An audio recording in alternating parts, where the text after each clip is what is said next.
ಏನು ಶಿಕ್ಷಣ ಇಲಾಖೆ ಇತ್ತೀಚೆಗೆ ಒಂದಲ್ಲ ಒಂದು ವಿವಾದಕ್ಕೆ ಸುದ್ದಿ ಆಗ್ತಾ ಇದೆ. ಇದೀಗ ರಾಜ್ಯ ಶಿಕ್ಷಣ ಇಲಾಖೆ ಹೊರಡಿಸಿರುವ ಆದೇಶ ಮತ್ತೊಂದು ವಿವಾದವನ್ನು ಸೃಷ್ಟಿಸಿದೆ.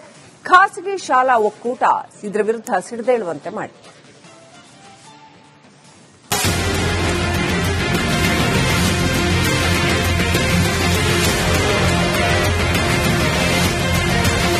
ಈ ರಾಜ್ಯ ಶಿಕ್ಷಣ ಇಲಾಖೆಗೆ ಅದೇನಾಗಿದೆಯೋ ಗೊತ್ತಿಲ್ಲ.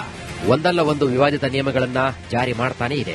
ಶಿಕ್ಷಣ ಇಲಾಖೆ ರೂಲ್ಸ್ಗಳು ವಿವಾದಗಳಿಂದಲೇ ಸುದ್ದಿಯಾಗ್ತಿವೆ. ಇದೀಗ ಮತ್ತೊಂದು ಎಡವಟ್ಟ ನಿಯಮವನ್ನ ಶಿಕ್ಷಣ ಇಲಾಖೆ ಜಾರಿಗೆ ತಂದಿದೆ. ಹೊಸ ಶಾಲೆಗಳ ಅನುಮತಿಗೆ ಎಡವಟ್ಟು ನಿಯಮ. ಶಿಕ್ಷಣ ಇಲಾಖೆ ವಿರುದ್ಧ ಸಿಡಿದ ಖಾಸಗಿ ಶಾಲೆ ಒಕ್ಕೂಟ. ಹೊಸ ಖಾಸಗಿ ಶಾಲೆಗಳಿಗೆ ಅನುಮತಿ ನೀಡಲು ಶಿಕ್ಷಣ ಇಲಾಖೆ ಹೊಸ ಷರತ್ತುಗಳನ್ನು ವಿಧಿಸಿದೆ.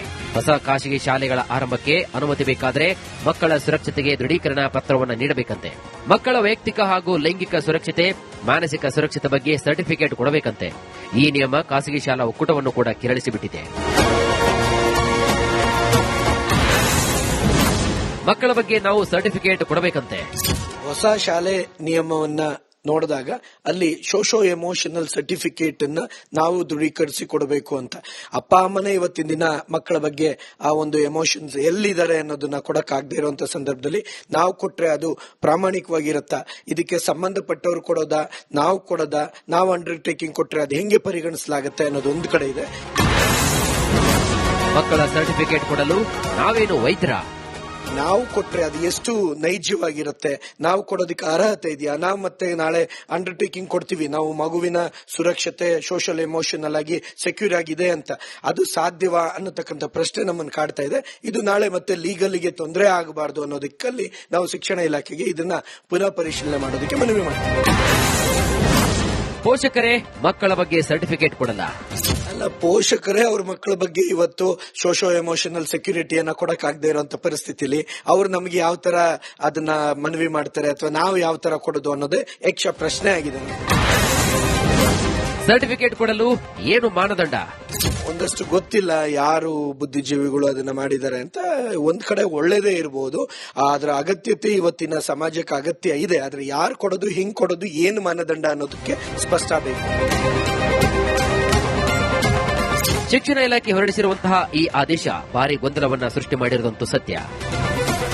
ರಿಪಬ್ಲಿಕ್ ಕನ್ನಡ, ಬೆಂಗಳೂರು.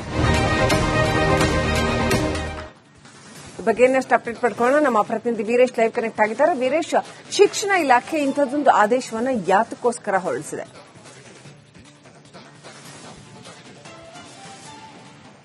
ಶ್ರೀಲಕ್ಷ್ಮಿ, ಶಾಲಾ ಶಿಕ್ಷಣ ಇಲಾಖೆ ಇದೀಗ ಹೊಸ ಆದೇಶ ಹೊರಡಿಸಿದೆ. ಈ ಒಂದು ಆದೇಶಕ್ಕೆ ಇದೀಗ ಖಾಸಗಿ ಶಾಲಾ ಒಕ್ಕೂಟ ಒಂದ್ ಕಡೆ ಆಕ್ರೋಶ ವ್ಯಂಗ್ಯವಾಡ್ತಿದೆ. ಅಂದ್ರೆ ಕೆಲವೊಂದು ಹೊಸ ಶಾಲೆಗಳಿಗೆ ಪರ್ಮಿಷನ್ ತೆಗೆದುಕೊಳ್ಬೇಕಂದ್ರೆ ಕೆಲವು ನಿಯಮಗಳನ್ನ, ಮಾನದಂಡಗಳನ್ನ ಶಾಲಾ ಶಿಕ್ಷಣ ಇಲಾಖೆ ವಿಧಿಸಿದೆ. ಅದರಲ್ಲಿ ಸೆಕ್ಸುವಲ್ಲಿ ಏನು ಸೇಫ್ಟಿ ವಿಚಾರವಾಗಿ ಒಂದ್ ಕಡೆ ಮಾನದಂಡ ಹಾಕಿದ್ದಾರೆ, ಮತ್ತೊಂದ್ ಕಡೆ ಎಮೋಷನಲ್ ಸೇಫ್ಟಿ. ಯಾಕಂದ್ರೆ ಮಕ್ಕಳ ಭಾವನೆಗಳು ಹೇಗಿರುತ್ತೆ, ಮಾನಸಿಕತೆ ಹೇಗಿರುತ್ತೆ, ದೃಢೀಕರಣ ಪ್ರಮಾಣ ಪತ್ರ ಕೊಡಬೇಕೆಂಬುದು ಒಂದ್ ಕಡೆ ತಾಕೀತಿ ಮಾಡಿದ್ರೆ ಇವೆಲ್ಲ ದಂಡಗಳನ್ನ ದೃಢೀಕರಣವಾಗಿ ಶಾಲಾ ಶಿಕ್ಷಣ ಇಲಾಖೆ ಕೊಟ್ಟರೆ ಮಾತ್ರ ನಿಮಗೆ ಹೊಸ ಶಾಲೆಗೆ ಪರ್ಮಿಷನ್ ಸಿಗುತ್ತೆ, ಇಲ್ಲವಾದ್ರೆ ಇಲ್ಲ. ಹೀಗಾಗಿ ಇಲ್ಲೇ ಒಂದ್ ಕಡೆ ಖಾಸಗಿ ಶಾಲಾ ಒಕ್ಕೂಟ ಒಂದ್ ಕಡೆ ಆಕ್ರೋಶ ಹೊರಹಾಗ್ತಿದ್ದಾರೆ. ಯಾಕಂದ್ರೆ ಮಕ್ಕಳ ಮಾನಸಿಕತೆ ವಿಚಾರವಾಗಿ ನಾವು ದೃಢೀಕರಣ ಹೇಗೆ ಕೊಡಬೇಕು, ನಾವು ಡಾಕ್ಟರ್ ಎಕ್ಸ್ಪರ್ಟ್ ಏನಾದ್ರೂ ನಾವು ಇಲ್ಲಿ ಶಾಲೆಗಳಲ್ಲಿ ಇನ್ ಮುಂದೆ ಕ್ಲಿನಿಕ್ ಇಟ್ಕೊಳ್ಬೇಕಾಗುತ್ತೆ, ಡಾಕ್ಟರ್ಗಳನ್ನ ಇಟ್ಕೊಳ್ಬೇಕಾಗುತ್ತೆ ಎಂಬುದು ವ್ಯಂಗ್ಯ ಮಾಡ್ತಿದ್ರೆ, ಮತ್ತೊಂದ್ ಕಡೆ ಸೆಕ್ಸುವಲ್ ಸೇಫ್ಟಿ ವಿಚಾರವಾಗಿ ಹೇಗೆ ಕೊಡಬೇಕಾಗುತ್ತೆ ಎಂಬುದು ಒಂದ್ ಕಡೆ ಸರ್ಕಾರದ ವಿರುದ್ಧ, ಶಾಲಾ ಶಿಕ್ಷಣ ಇಲಾಖೆ ವಿರುದ್ಧ ಒಂದ್ ಕಡೆ ಆಕ್ರೋಶ ಹೊರಹಾಗ್ತಿದ್ರೆ. ಹೀಗಾಗಿ ಇವೆಲ್ಲ ಮಾನದಂಡಗಳನ್ನ ಪುನರ್ ಪರಿಶೀಲನೆ ಮಾಡಬೇಕು. ಯಾಕಂದ್ರೆ ಸೆಕ್ಸುವಲ್ ಸೇಫ್ಟಿ ವಿಚಾರವಾಗಿ ಹೇಗೆ ಕೊಡಬೇಕು, ಅದಕ್ಕೆ ನಿಯಮವನ್ನ ಸರಿಯಾಗಿ ಇನ್ನೂ ತಿಳಿಸಿಲ್ಲ.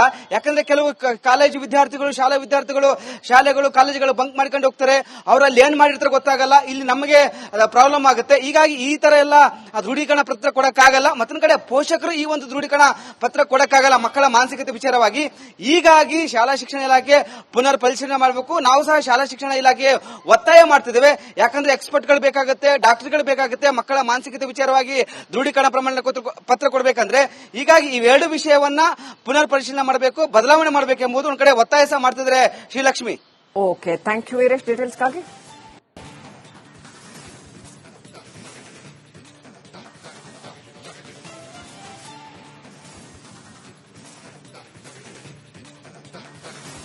ಹೆಂಗೆ ಪರಿಗಣಿಸಲಾಗುತ್ತೆ ಅನ್ನೋದು ಒಂದು ಕಡೆ ಇದೆ. ಮಕ್ಕಳ ಸರ್ಟಿಫಿಕೇಟ್ ಕೊಡಲು ನಾವೇನು ವೈದ್ಯರ? ನಾವು ಕೊಟ್ರೆ ಅದು ಎಷ್ಟು ನೈಜವಾಗಿರುತ್ತೆ, ನಾವು ಕೊಡೋದಕ್ಕೆ ಅರ್ಹತೆ ಇದೆಯಾ, ನಾವು ಮತ್ತೆ ನಾಳೆ ಅಂಡರ್ಟೇಕಿಂಗ್ ಕೊಡ್ತೀವಿ ನಾವು ಮಗುವಿನ ಸುರಕ್ಷತೆ ಸೋಷಿಯಲ್ ಎಮೋಷನಲ್ ಆಗಿ ಸೆಕ್ಯೂರ್ ಆಗಿದೆ ಅಂತ, ಅದು ಸಾಧ್ಯವಾ ಅನ್ನತಕ್ಕಂಥ ಪ್ರಶ್ನೆ ನಮ್ಮನ್ನು ಕಾಡ್ತಾ ಇದೆ. ಇದು ನಾಳೆ ಮತ್ತೆ ಲೀಗಲ್ಗೆ ತೊಂದರೆ ಆಗಬಾರದು ಅನ್ನೋದಕ್ಕಲ್ಲಿ ನಾವು ಶಿಕ್ಷಣ ಇಲಾಖೆಗೆ ಇದನ್ನ ಪುನಃ ಪರಿಶೀಲನೆ ಮಾಡೋದಕ್ಕೆ ಮನವಿ ಮಾಡ್ತೀವಿ. ಪೋಷಕರೇ ಮಕ್ಕಳ ಬಗ್ಗೆ ಸರ್ಟಿಫಿಕೇಟ್ ಕೊಡಲ್ಲ. ಅಲ್ಲ, ಪೋಷಕರೇ ಅವ್ರ ಮಕ್ಕಳ ಬಗ್ಗೆ ಇವತ್ತು ಸೋಶೋ ಎಮೋಷನಲ್ ಸೆಕ್ಯೂರಿಟಿಯನ್ನ ಕೊಡಕ್ಕಾಗದೇ ಇರುವಂತ ಪರಿಸ್ಥಿತಿಲಿ ಅವ್ರು ನಮಗೆ ಯಾವ ತರ ಅದನ್ನ ಮನವಿ ಮಾಡ್ತಾರೆ ಅಥವಾ ನಾವು ಯಾವ ತರ ಕೊಡೋದು ಅನ್ನೋದೇ ಯಕ್ಷ ಪ್ರಶ್ನೆ ಆಗಿದೆ. ಸರ್ಟಿಫಿಕೇಟ್ ಕೊಡಲು ಏನು ಮಾನದಂಡ? ಒಂದಷ್ಟು ಗೊತ್ತಿಲ್ಲ ಯಾರು ಬುದ್ಧಿಜೀವಿಗಳು ಅದನ್ನ ಮಾಡಿದ್ದಾರೆ ಅಂತ. ಒಂದ್ ಕಡೆ ಒಳ್ಳೇದೇ ಇರಬಹುದು, ಅದರ ಅಗತ್ಯತೆ ಇವತ್ತಿನ ಸಮಾಜಕ್ಕೆ ಅಗತ್ಯ ಇದೆ. ಆದ್ರೆ ಯಾರು ಕೊಡೋದು, ಹಿಂಗ್ ಕೊಡೋದು, ಏನು ಮಾನದಂಡ ಅನ್ನೋದಕ್ಕೆ ಸ್ಪಷ್ಟ ಬೇಕು. ಶಿಕ್ಷಣ ಇಲಾಖೆ ಹೊರಡಿಸಿರುವಂತಹ ಈ ಆದೇಶ ಭಾರಿ ಗೊಂದಲವನ್ನ ಸೃಷ್ಟಿ ಮಾಡಿರುವಂತೂ ಸತ್ಯ. ರಿಪಬ್ಲಿಕ್ ಕನ್ನಡ, ಬೆಂಗಳೂರು. ಬಗ್ಗೆ ಇನ್ನಷ್ಟು ಅಪ್ಡೇಟ್ ಪಡ್ಕೊಳ್ಳೋಣ. ನಮ್ಮ ಪ್ರತಿನಿಧಿ ವೀರೇಶ್ ಲೈವ್ ಕನೆಕ್ಟ್ ಆಗಿದ್ದಾರೆ. ವೀರೇಶ್, ಶಿಕ್ಷಣ ಇಲಾಖೆ ಇಂಥದ್ದೊಂದು ಆದೇಶವನ್ನು ಯಾತಕ್ಕೋಸ್ಕರ ಹೊರಡಿಸಿದೆ?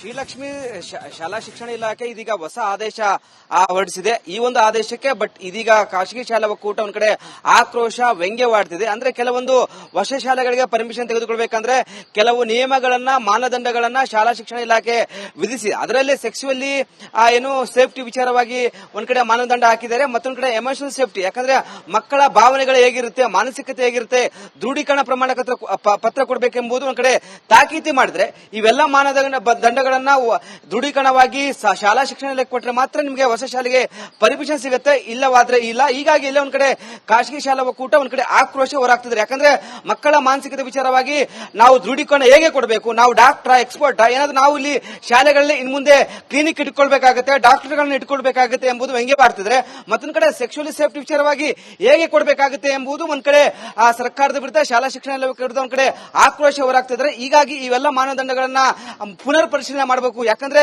ಸೆಕ್ಸುವಲ್ ಸೇಫ್ಟಿ ವಿಚಾರವಾಗಿ ಹೇಗೆ ಕೊಡಬೇಕು, ಅದಕ್ಕೆ ನಿಯಮವನ್ನ ಸರಿಯಾಗಿ ಇನ್ನೂ ತಿಳಿಸಿಲ್ಲ.